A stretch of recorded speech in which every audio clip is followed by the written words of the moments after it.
Hello everyone, this is RaySpace and welcome back to Realism Overhaul Sandbox in Kerbal Space Program 1.12. We're having designed and tested and sold this refueling lander as well as a Titan lander. I have decided to start work on the crew vessel that will bring crew over to Saturn. And so this is the big one, and I also threw in Kerbalism to see if I could use it to have the recycling units properly tracked because TAC Life Support was having a problem with the water recycler. And it seems like the shielding on this particular crew module, which is fairly large and certainly enough for the comfort levels that we need, it can deal with the shielding that would cover us all the way to Saturn and back. It doesn't seem like an onerous amount of shielding, in other words. I don't have any stuff inside because this is not a pass-through version, but in theory it would have some exercise equipment and stuff like that, and adding more crew capacity does not help as far as comfort is concerned. Unfortunately, the comfort level is only reading about 3 years, so I will need to deal with that during this video. But first, I wanted to check out whether that was actually true, that they would go crazy after 3 years. Also needed to test the water recycling and the radiation. So in order to do that, I cheated into orbit and sent it on its way to Mars, just as a test run. And we are carrying a Mars amount of food and oxygen, but only a half supply of water. So that's the little catch there. The recycler has to work in order for us to have enough water. I also checked the difficulty settings, and I didn't have stress breakdowns enabled. And Alden, our top Kerbal over there, is already having stress issues, which was peculiar. Now we have some options there for how the stress is calculated, and I'll get to that in a bit. But for now I wanted to see whether Alden would continue to have problems. None of the others had any stress at all, and we had problems with Alden. Now with that on its way, I decided to see what we could do with those settings. And you can see that with the way the thing is configured right now, we have 3 years and some 200 or so days. I upped the social factor and the call home factor, things that this vessel can do. It has multiple Kerbals, so they are social and they can call home. And I checked the number of days and it didn't increase that much, and that is because we already have 90% of the comfort level, and boosting those just got us up to 100%. So it was only a 10% boost basically. 100% is actually a cap. In fact, being on firm ground wouldn't give us any additional amount of time. So there's a hard cap at 3.96 years, and we will see that in a little bit when I check out the configuration. I did this all during a live stream, and I talked through it with my audience as we do the mid-course correction there in order to make sure we get to Mars. I'm doing the whole process to gauge the radiation, of course, as well. So here, that's the capture burn at Mars, not too bad. Of course, I'm not planning a return journey with this at this point. That's a whole other complicated thing. Taking a look, Alden continues to have all the stress, and none of the others have any stress at all. The radiation seemed to track with what it told me in the VAB, which would be enough for the planned trip to Saturn, which would be 14 years there and back. So we just need 14 years of stuff, but right now the radiation would hold as long as they survive up to 100%, which usually they get bad once they get past 50%, so that's an issue.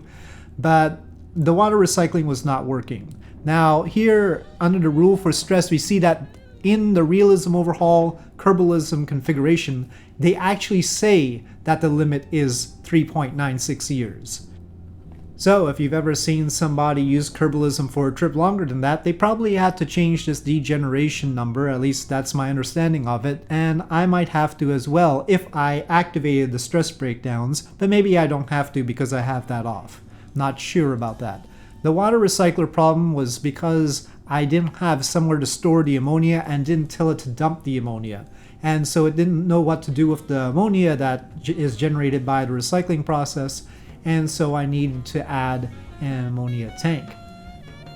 But I decided to continue on and capture and see if there was a stress breakdown or anything like that, with Alden taking the brunt of all the stress and nobody else getting any stress at all for some reason.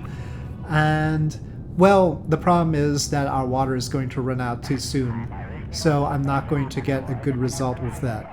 So we capture, we have some Delta V left over, not enough to get home, but if we got refueled somehow, we could. And spending some time there, nobody gets any stress except for Alden. Alden gets plenty of stress but doesn't do anything, and our water runs out. So I need to make some changes, so I added the ammonia tanks to see what would happen, hoping that we would get some result on the stress breakdown issue. I went all the way from Earth orbit over to Mars, but actually Alden did not start with extra stress this time, started off with 0 stress, but still was the only one to accumulate any stress at all. And ultimately the water held out this time, though the number that it gives for how long it's gonna last varies depending on how much wastewater we have, so it's not a very good readout for my planning purposes. And as we accumulate stress, unfortunately it took too long and the food ran out before we got Alden to a critical stress level, so I didn't get a real answer for that. Anyway, I decided it was time to figure out the Saturn mission, when to launch, when to return, and how much Delta V would take. And the answer is a lot of Delta V, and 14 years basically is the plan. So here's our HAB, and we need to give it much more food than the Mars version would have, and of course the food area would be fully pressurized, so it's basically extra habitat room, even though the system won't count it as that, once they eat up the food, of course. Well, there's still a 25% leftover non-utilized area that they could walk through or float through or whatever.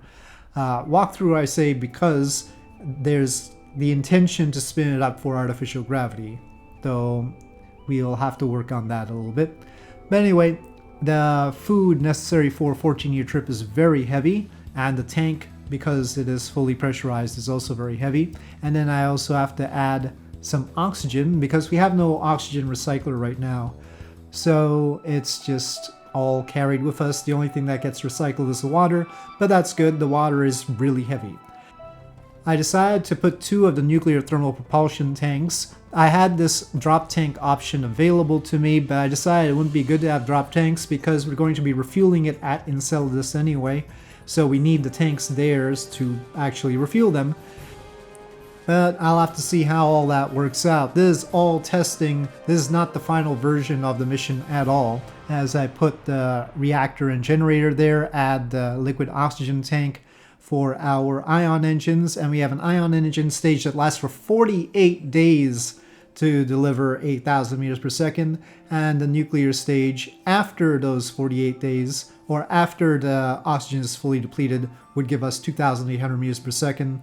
So it doesn't give us all that much Delta V, the nuclear portion.